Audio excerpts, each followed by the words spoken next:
Indiana Jones and the Kingdom of the Crystal Skull is a 2008 action-adventure film directed by Steven Spielberg, screenplay by David Coep, with a story by George Lucas and Jeff Nathanson.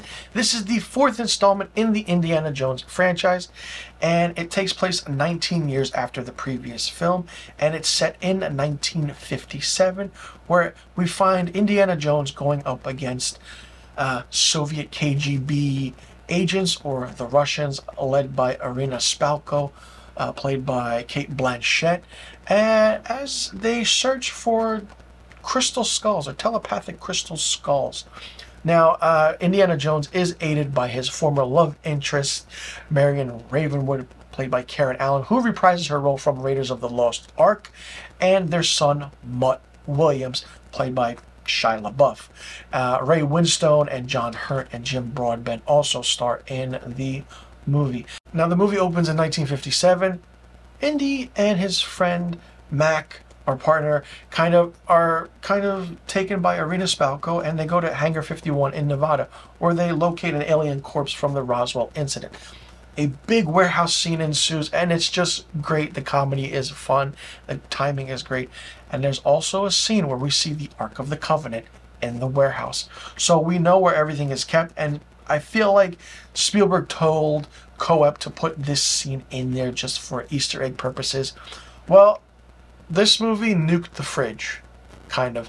It's kind of a movie term now, which was introduced in 2008 when this film came out, because Indiana Jones gets into a lead-lined refrigerator to protect himself from a nuclear detonation that's been planned. It happens, he looks around, and it looks like nothing's on him, and he's fine and he's free. They nuked the fridge. That's a movie saying now when a movie just doesn't know what to do anymore. It's like when the Fonz jumped the shark in Happy Days. Yeah. From then on, TV shows who have no idea what they're doing anymore with storylines have jumped the shark, and by then, the franchise or the series is over. Well, Indiana Jones and the Kingdom of the Crystal Skull is very different.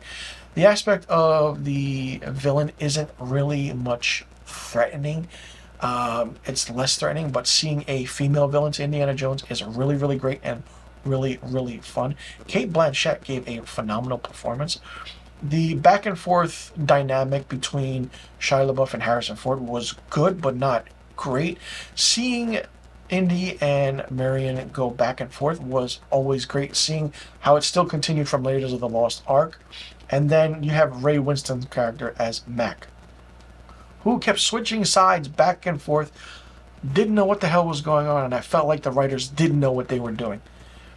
George Lucas's story was interesting because it added aliens into it at the end. This crystal skull was an alien kind of life form, which combines and kind of, if you've seen the movie, you know what happens. I don't want to really get into it. The pacing was okay. The story was so-so. The CGI was really, really bad. I mean, you have Shia LaBeouf swinging with monkeys, the whole aspect scene that takes place when the chase scenes are happening, and the ending. I feel like you could tell it was supposed to be good, but it wasn't good. I mean, Spielberg came back for a film. I can't blame Spielberg for this, but it's, David Coep for writing the story and George Lucas coming up with these characters that really made it different. John Williams is still there with the score, and the aspect of how the interdimensional portals happen, aliens, like, you put Indiana Jones and aliens together, was it going to work? Well, we found out that it didn't work. The movie runs for 122 million. It's long. It had a budget of 185 million, and it grossed 790 million at the box office. So it was a box office hit, even though critics and fans alike did not like this movie at all. And it's definitely not my favorite in the franchise, probably the worst in the franchise. For me, Indiana Jones and the Kingdom of the Crystal Skull gets 1 out of 5 stars. So let me know in the comment section below what you thought about Indiana Jones and the Kingdom of the Crystal Skull. Did you like it? Did you not like it? What did you think of it? What did you think about the aspect of the story? Did you like the villains being KGB or the Russians instead of the Nazis? Who was your favorite character? Who was your least favorite character? Do you think there was some confusion in it? Do you think that this was what was intended for the final result of the story? Did you like seeing Karen Allen come back as Marion Ravenwood? What do you think about Shia LaBeouf playing Mutt Williams? And do you think that this movie was directed better than the story was written, if that makes sense? Let me know in the comment section below about all the questions I just asked. And be sure you click that subscribe button and hit that notification bell for new review videos on my channel. I'll see you all in the next review video. And also let me know what rating you would give Indiana Jones and the Kingdom of the Crystal Skull. And thank you for tuning in.